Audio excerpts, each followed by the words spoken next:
Om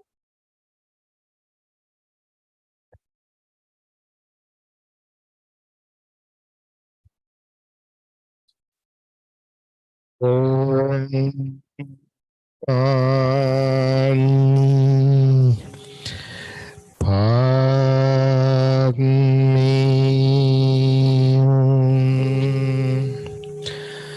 Om Mani Padme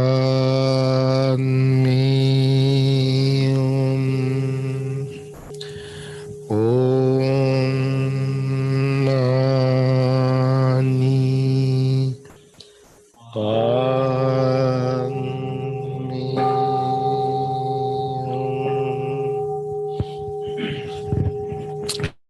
Good morning and welcome to the Sunday service. This morning we are going to meditate a few minutes loving kindness meditation. After that, Dhamma talk going to give a Chandasara. After that, question and answer and chanting. Right now, Honorable Panjaloka is going to lead the Metta meditation.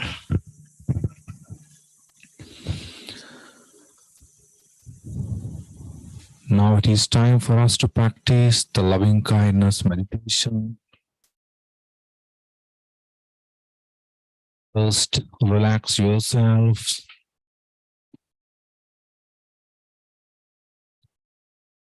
Sit in a comfortable position.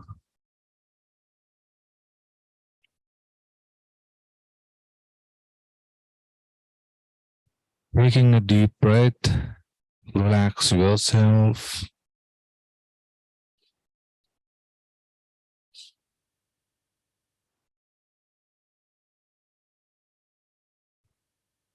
If you're only comfortable, close your eyes.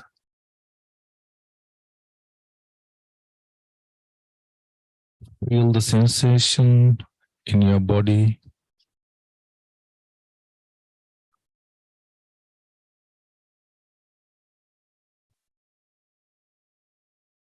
Feel the breath.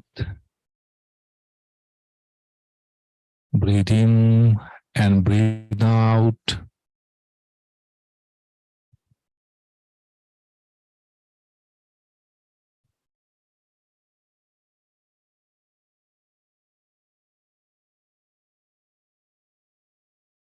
Let yourself to be relaxed for a few more seconds.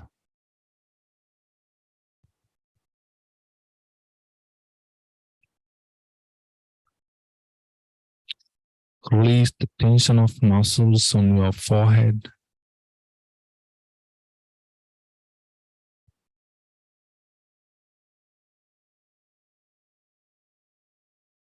Release yourself.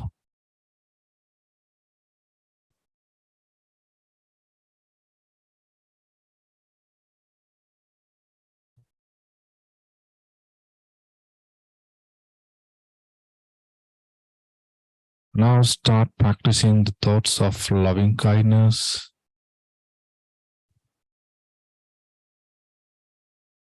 We're going to first dedicate this meditation to ourselves, our well-wishers, and all the beings in the universe.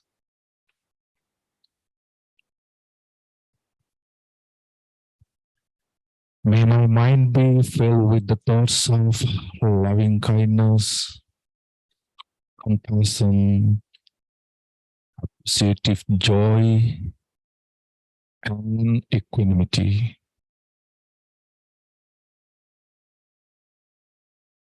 May I be free from enmity,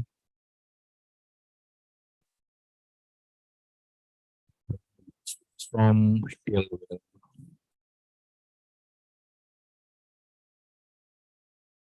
May I be generous.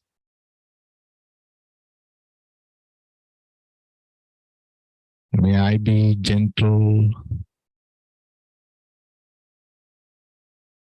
May I be relaxed.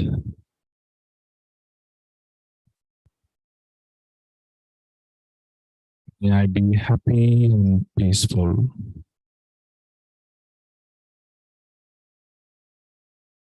May I be healthy.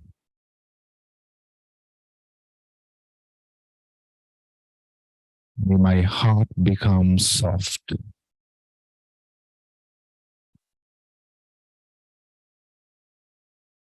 May my words be pleasing to others.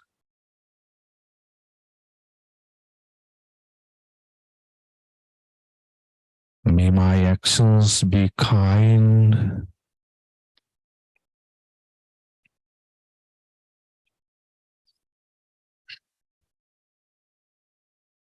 May each and every one of us be free from greed,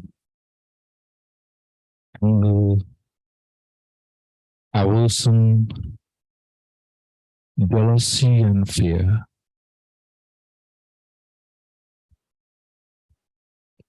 May the thought of loving kindness embrace us and envelop us.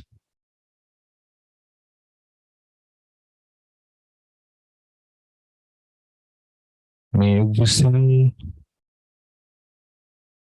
every drop of blood, every atom, every molecule of our bodies and minds be charged with the thoughts of loving kindness, compassion, and appreciative joy.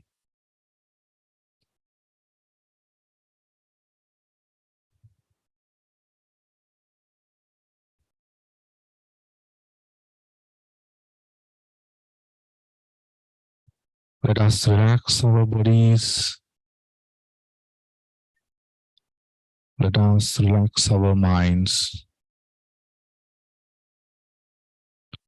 Let the peace and tranquility of loving kindness pervade our entire being.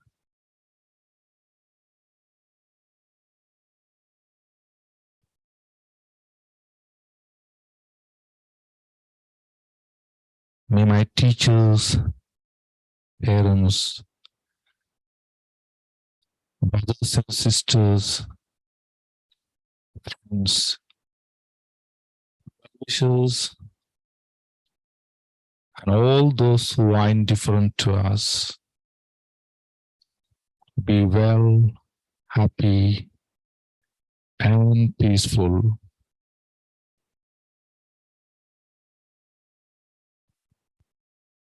May all beings in all directions, all around the universe, have good hearts.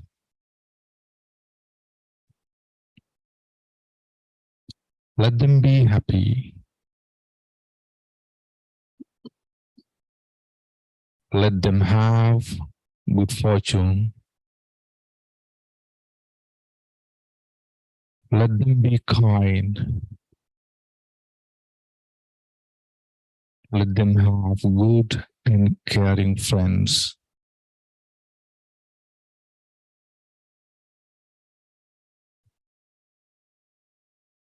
May all beings everywhere be filled with the feeling of loving kindness, abundant and exalted.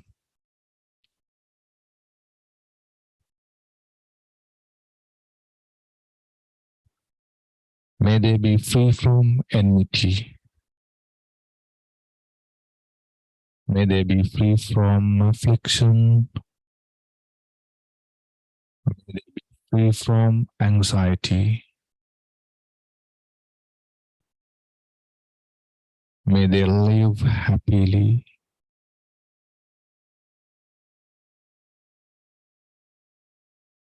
Again and again, may all beings in the universe be well, happy, and peaceful. Stay with these thoughts, feel peace in silence,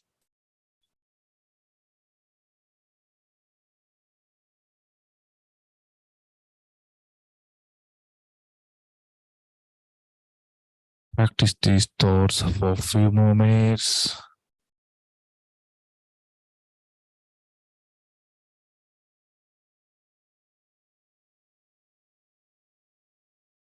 When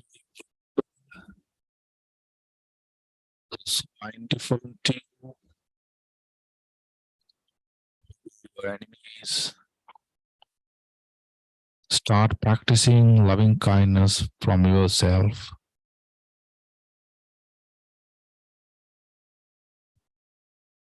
Spread loving kindness thoughts to the whole universe.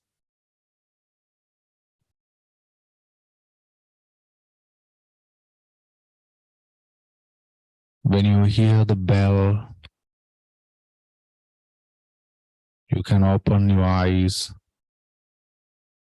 and stop the meditation. May all beings be well, happy and peaceful.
Sadhu, sadhu, sadhu. Thank you, Panaloka. Now time for the Dhamma talk. Today our speaker is Venerable Chandasara. He's going to give his talk right now.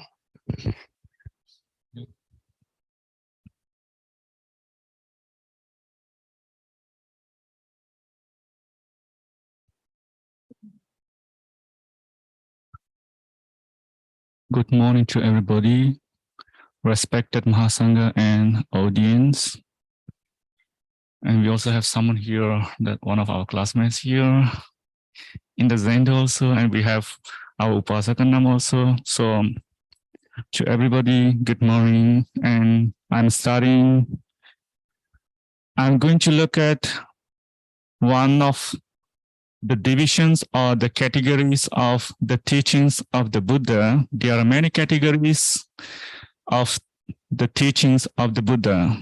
So I'm going to look at today one of those categories and how we can benefit from learning those factors, the points, the categories.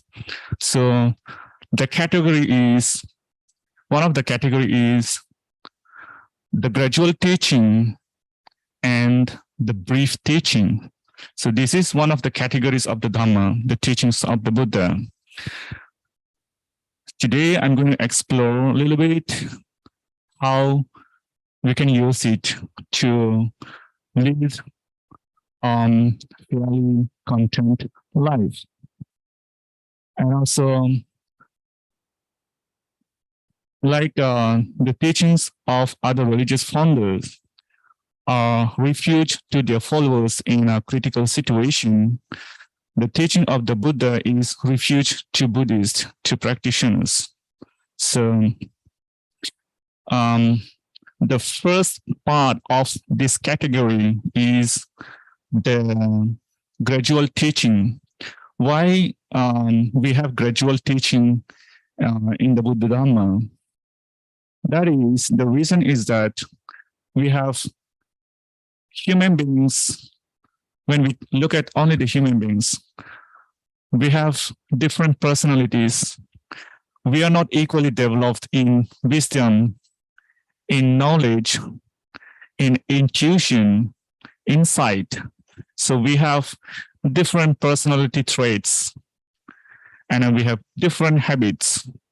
If we believe in life in the past and life in the future, we have the habits we bring from the past that influence from the past the way we lived, and our present habit will determine our future way of life. So Buddha did not use the same method or the same pattern to everybody. Even before teaching to the audience, he examines, he look at the personality characteristics of a person or the individual, whether they have the capacity to understand the deep teaching of the Buddha, or if they're prepared to gradually develop their mind. That means purifying the mind gradually, step by step. We have for individuals like me, have to start from the beginning, like gradually, because me, for an example, I don't have developed wisdom. That means I have to start in the path gradually. So for people like the audience during the time of the Buddha, he has to use both ways, the gradual teaching for the people who have developed very less wisdom, insight. But there were people, audience, during the time of the Buddha who have very matured wisdom, like Upatissa, who became the first of the two, who became one of the two first chief disciples of the Buddha. the Upatissa, later he became known as the Sariputta, Venerable Sariputta, one of the two chief disciples. So audience like that, they're very matured in wisdom. They can grasp the teaching of the Buddha very instantly.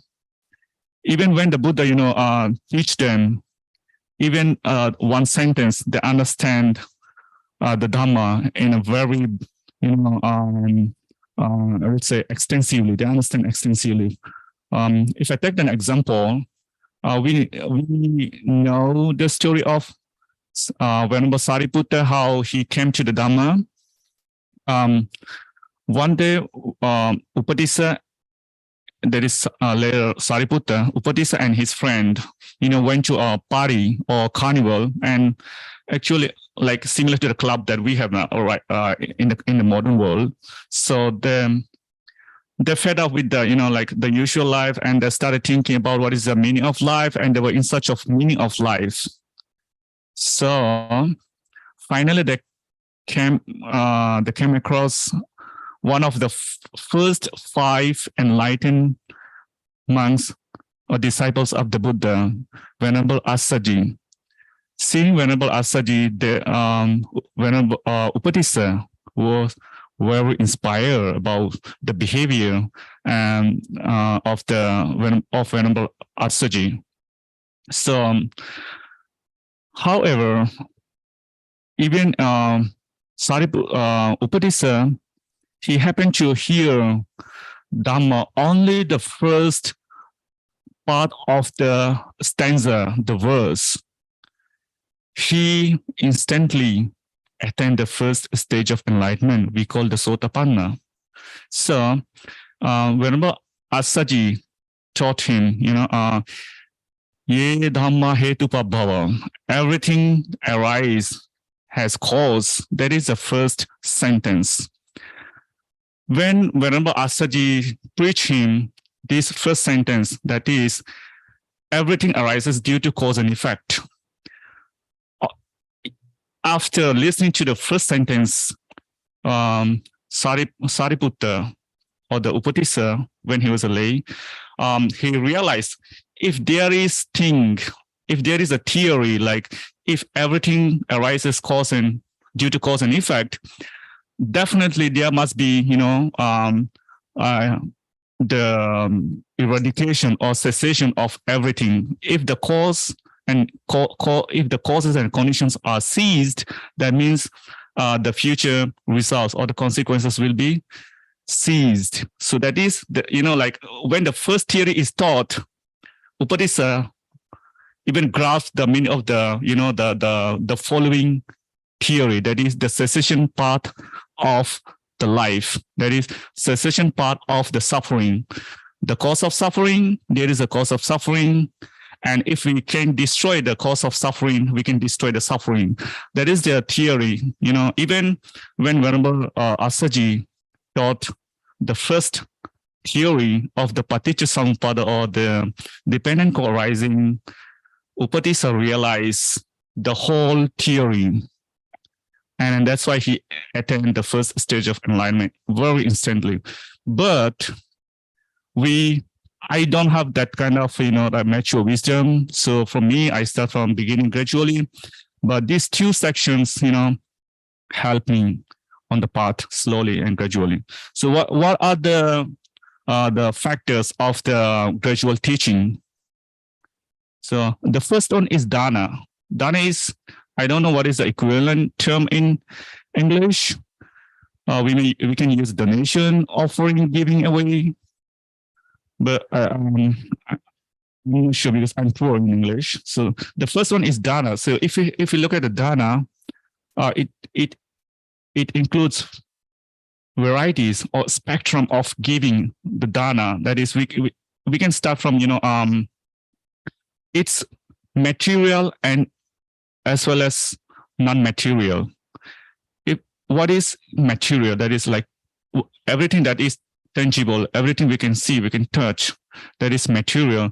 We can, we can donate books to someone who doesn't have money to buy, maybe like school children. And, we can donate food, money, whatever we have. That is our property we have. We can donate wealth. And immaterial or not non-material, that is, we can guide someone. If someone does not know how to get to the location, to the final destination, we can guide. Oh, you have to go past this street, and that street next turn to left and right and left, something like that. We can even guiding someone to the right location is also dana. But that is non-material. And even teaching someone that they don't know, that is also dana. So dana includes wide variety of giving donation. So, and it has various level also. The level of results also depends on how the giver, the donor, has developed the mind also, as well as the receiver as well. So in the Buddha Dhamma, Buddha said, Sabbadhanam Dhammadhanam Jinati. That means there are various kind of dana we can practice. As a monk, as a layman, we can practice dana in various ways. Among those dana, the preaching Dhamma exhales all those dana. That means the best dana is sharing the Dhamma, sharing what is good, what we know, what practicing what lead us to happiness. So that is the best dana we can practice in our life. That is what Buddha said in the Dhammapada. That is Sabbadhanam Dhammadhanam Jinati. The Dhammadana is the highest of all kinds of dana. Why is that? Because it is the Dhammadana. It helps us, to know Dhamma, to learn Dhamma, to read Dhamma, and then to contemplate, to reflect on the Dhamma, what we have learned. And also the final part is, bhavana panya, that is practice. When we listen to the Dhamma, when we read the Dhamma, when we practice the Dhamma, only then we can benefit from the Dhamma. Only listening to the Dhamma, only reading Dhamma, it won't help us that much. But only after practicing the Dhamma, if we can be benefited. So the first one is dana, and the second one is precept, sila. That is, can be 5 precepts. And at the beginning, we might not be able to protect all the 5 precepts at the beginning. Maybe, we can start practicing only like the first precept, that is not disturbing others' life, not threatening other life, someone's life. So we can practice only from at the beginning, we can start with 1 precept.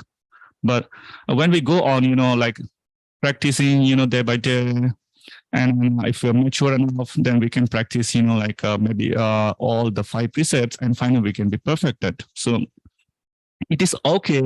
We don't have to be perfect because we are not perfect. That's why we are born again and again here, and that's why we got to learn. Every day we learn. That's why we have the Dhamma, and we never expect ourselves to be perfect instantly or at a given time. But it's like a gradual process, practice, for most of us. So sila is a practice that is virtuous practice. The definition of sila, we can look at, it says like kaya vachana samudana sila. That is, virtue helps us to discipline our bodily actions and the verbal actions. That is the definition of precept sila. It helps to discipline our verbal and physical actions. That is the sila. The second, the next one is sagga katha. The Buddha, start from dana, and then Next stage, the Buddha teaches about the precepts, the consequences of precepts, the results of discipline, leading a disciplined life, good life. And then next, he goes on detailing about Sagga Katha. Sagga means like it is equivalent to the heaven. But we can use the term like pleasant life condition. Like anyone who has a very luxurious life, pleasant life, comfortable life, we can use the term Sagga. That means who is leading a very comfortable life, not much trouble from outside and inside. So we can use the term heavenly life because they are enjoying their life as a human being, very rightly. So then after that, Buddha, this is a step-by-step gradual. So finally, the Buddha, next stage, Buddha explained about the consequences of leading essential pleasures. When we give dana, we have the consequences, that is good consequences, good results. When the giving produces good results, and then protecting sila or the precepts produces good results. And because of the practicing those good activities, we have pleasant life in this life as well as in the future life. That means because of this practice, we will be born in a better place, in a very pleasant, comfortable place. And then we will enjoy more comfortable life than we are now present.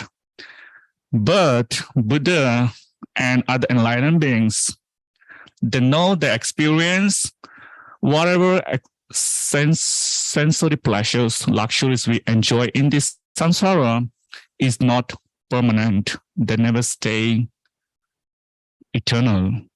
They're changing. We are born, that means we bring death with us. We are aging, growing old age. So even ourselves cannot remain, the way we like to be, impermanency. And whatever we possess, one day we have to lose. That's why, we have samsaric suffering. We are not completely devoid of samsaric suffering, even if we are enjoying utmost comfort in this life or in the next life. That's why with the teachers, the audience, gradually, we have the consequence, good results of good life. And then finally, Buddha says, yes, we have the good results of living a good life, but they are not enough. If any, for those who are willing to have, the supreme enlightenment or, complete eradication of suffering, for those, the temporary comfortable life is not enough. But for those who are content with, enjoying good results of good actions and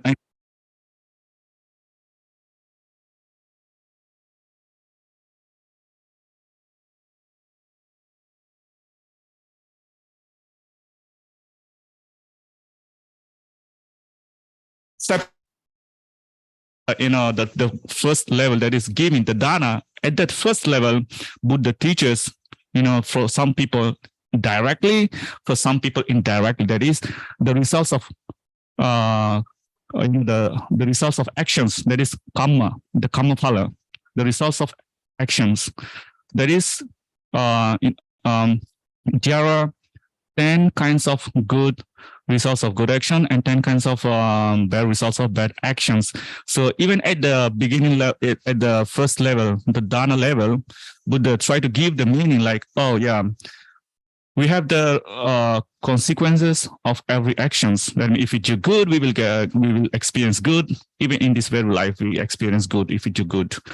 And then if we do bad, we experience bad results. So that's why Buddha, teaching dana motivates to do good, at least to prevent them being born in a very low state of life.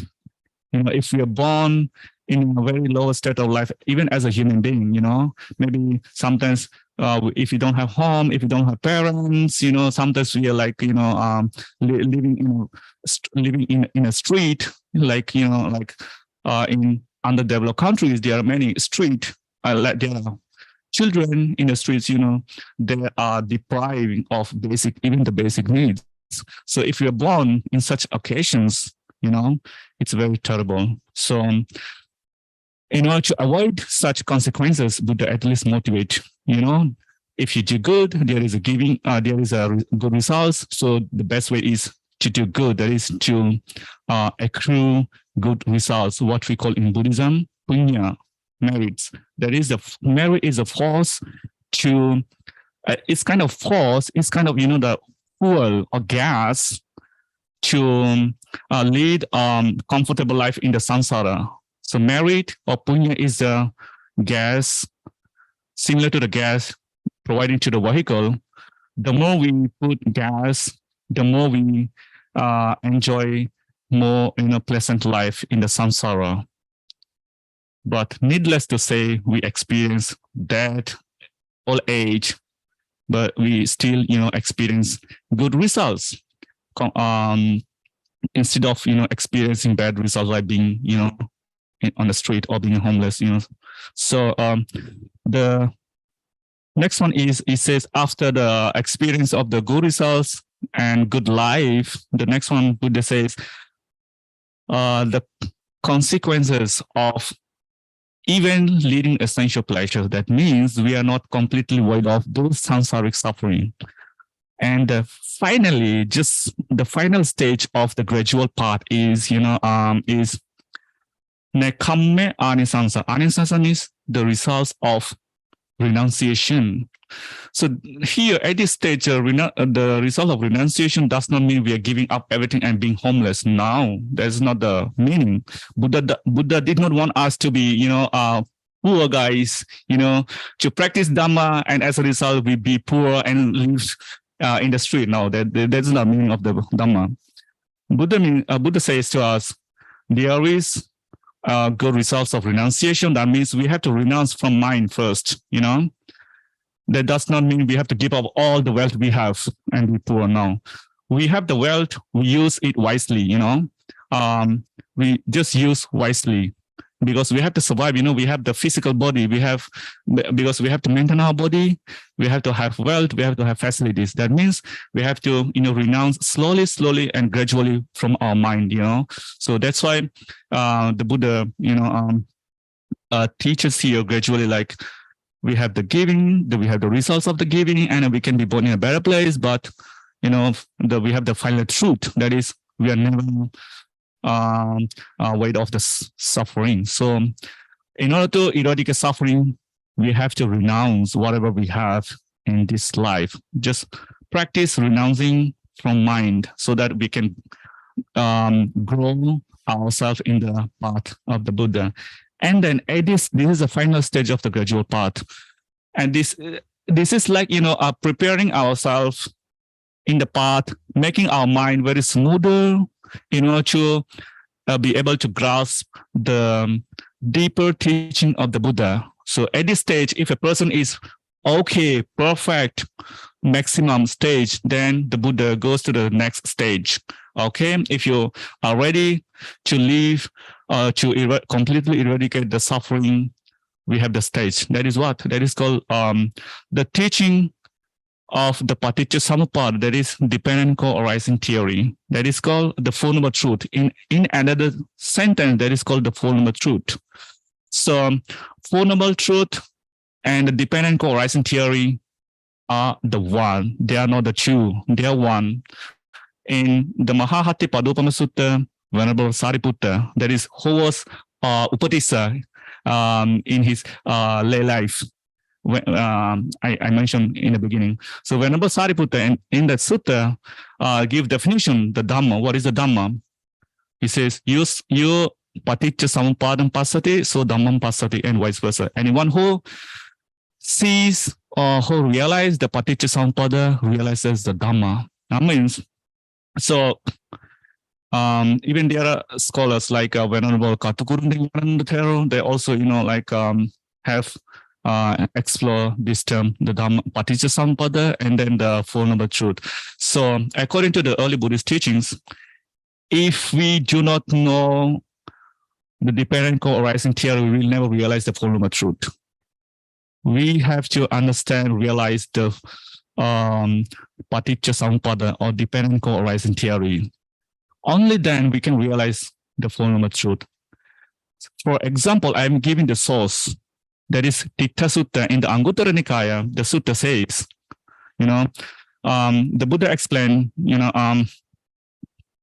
the cause of suffering and the cessation of suffering. So in the cause of suffering, the Buddha mentions the dependent co-arising, the 12 factors of the dependent co-arising in other way. And in the cessation of the suffering section, Buddha explained the cessation of the 12 factors of the dependent co-arising theory. And those dependent co-arising theory, or the 12 factors, are the example of the dependent co-arising theory. In the beginning of my speech today, I started with the cause and effect theory. That is, everything that arises has cause and effect. And then in the Udana, we have very beautiful sutta, the first, second, and third sutta, Bodhi Sutta.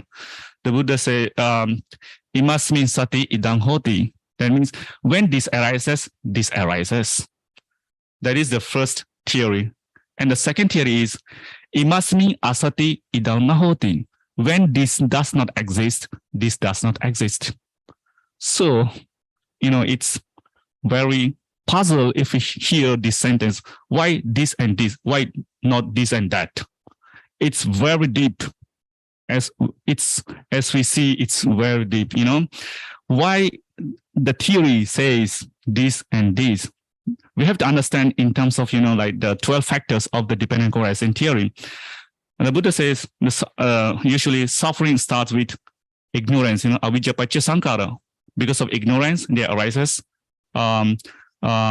we say mental formation, sankhara, or the formation. So when we take each pair of the 12 factors, we have to say, when ignorance arises, sankhara arises. That's why Buddha in this sentence, Buddha used the both pronoun as this. When this arises, this arises. When this does not exist, this also does not exist. That means that is the theory, but in the example, Buddha used, because of ignorance, sankhara, or mental formation arises, and when ignorance ceases, mental formation also ceases. So that is what even Venerable Sariputta realized from listening to the first sentence of Venerable Assaji. That is, Ye Dhamma hetupa bhava, te sang hetum tathagato aha. That is, everything arises due to the cause and effect. When the cause and effect, cause and condition are eradicated, that means there won't be no more future results. So the Buddha went on from the gradual teaching to the deep teaching, that is the Four Noble Truth or the dependent co-arising theory. So in this gradual teaching and also in this category of teaching, I'm going to just briefly in few minutes, I'm going to look at how craving, lobha, dosha, hatred, and moha, the delusion, are correlated with this gradual teaching. When we give dana, what happened? We have compassion, kindness to other people, to other beings. There's dana. So out of that, we have the mind of non-craving and non-hatred and non-delusion. When we accept the results of karma, action, the results of action and reaction, that means there we develop the wisdom that is opposite of the delusion, ignorance. Opposite of ignorance is the vijja, or we say wisdom, buddhi, jnana. So when we accept the karmaphala, that means we we develop something against negative mental action, that is the ignorance. So likewise, when we gradually develop all in these categories, in these Dhamma factors, on the other side, we have the good side is we gradually reduce craving, the desire, hatred, and delusion. So that's why the point Buddha here used for people who didn't have that much developed wisdom, Buddha used gradually to help them to gradually destroy craving, hatred, and delusion. So that is a point, I briefly mentioned here. I think this is good enough. We have 5 minutes for any question for that. I will try to answer because I'm not a perfect. I'm still learner. So maybe we can share something if you have. I'm inviting. Thank you so much.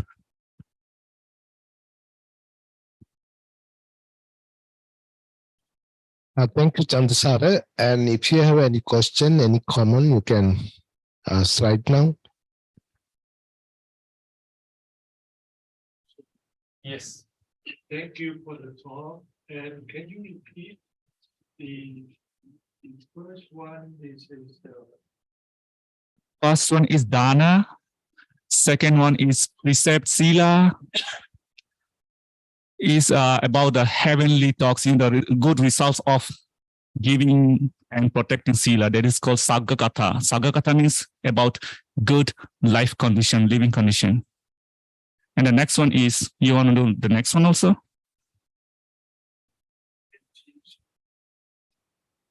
Yeah, meditation all included, in here, when we say nekama all these, like we focus all these factors, dana, sila, and all those, they are like kind of practicing, that's called meditation. They are kind of meditation, So meditation does not mean we are sitting in a place and then practicing now.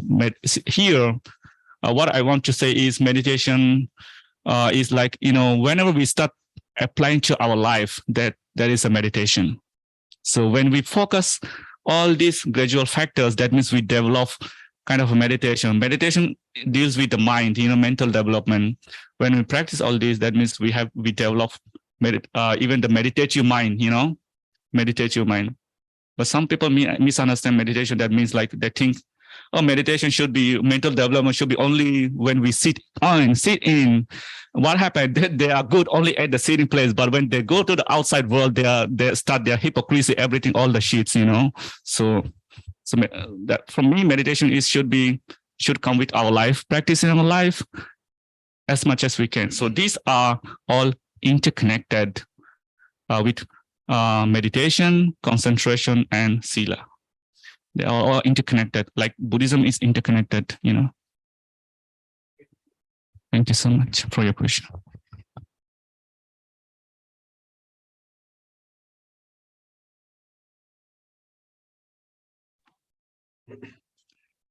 I had a question. Can you hear me?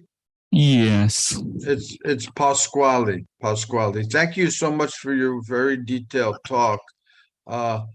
My general question was if you could help me find a group that does that full moon practice. I always get confused, but it's like Upasata or something. Have you heard of that? Upasata, or where they keep the 8 precepts and they only eat 1 meal. The day of virtue. They do it. Stephen said they do it 4 times a month, traditionally, but usually only 2. I wanted to find a group that does that 1-day practice, where no sitting on a high seat, no perfumes, nothing. It's called Upasata or something. What's it called? Yeah, it's Upasata. Upasata is kind of, reflection of our life, what is missing from our life, from our practice, and what need to be developed. That is Upasata. And so far I don't know any group who are practicing Upasata, but we can practice ourselves, if we can learn ourselves, we can study what is Upasata, and then we can practice our life, ourselves in our house, in our place. So, but if you want to practice, I'm not sure about such places that are holding Upasata.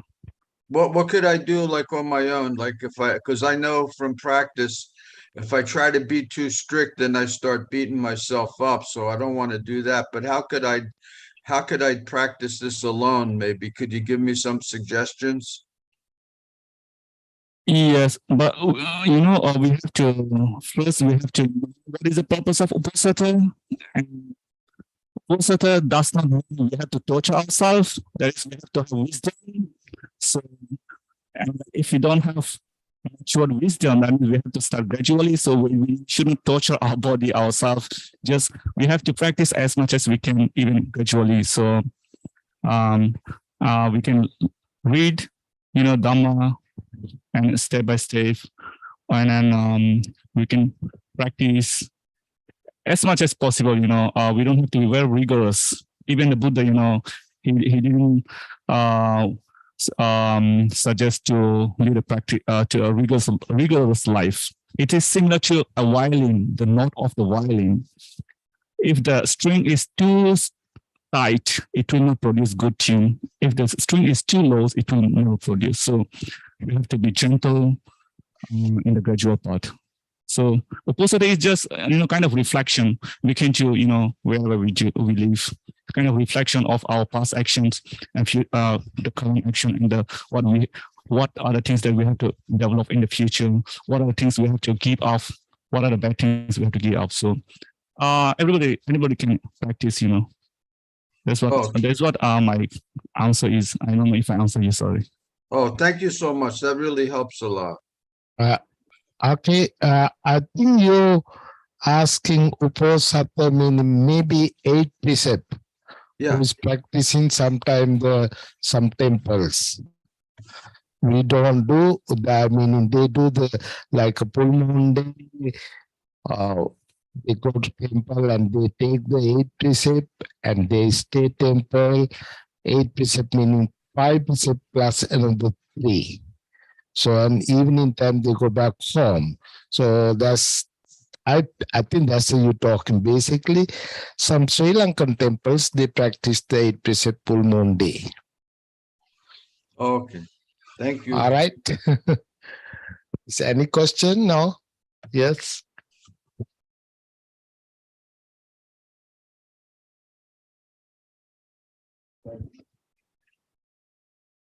So looks like no any more question, and almost 12 o'clock. We going to chant page 4 and page 10. And yes, page 4 and page 10. Slowly.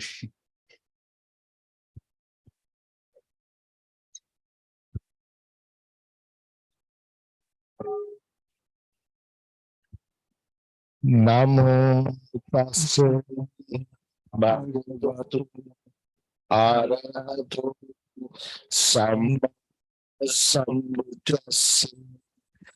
Namo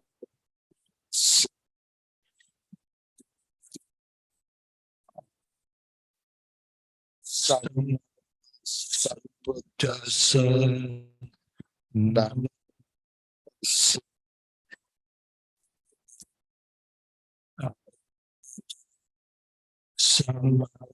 sambuddhassa. Saranam gacchami. Dhammam saranam gacchami. Sangham saranam gacchami. Sentient beings are numberless. I vow to save them all. Deluding passions are inexhaustible. I vow to end them all. Dharma grades are limitless. I vow to study them all. Buddha's way is supreme. I vow to take suffering once, be suffering free, and fearless be. May the grieving shadow leave, and seek find help. Vì tự không được khổ đau nhớ chi đã đằng từ chúng sanh nhất đồng an Phật đạo nguyện di tự không được phổ cập nhân thiên hạ đẳng chư chúng sanh nhất đồng an Phật đạo nguyện di tự không được phổ cập nhân thiên hạ đẳng chư chúng sanh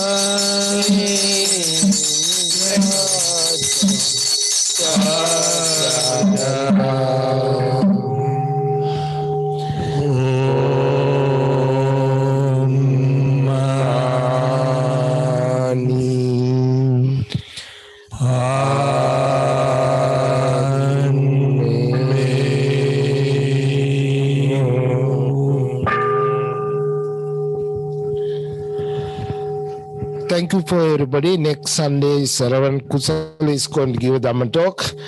The second Sunday of the December, Sai Marjan is going to give a Dhamma talk.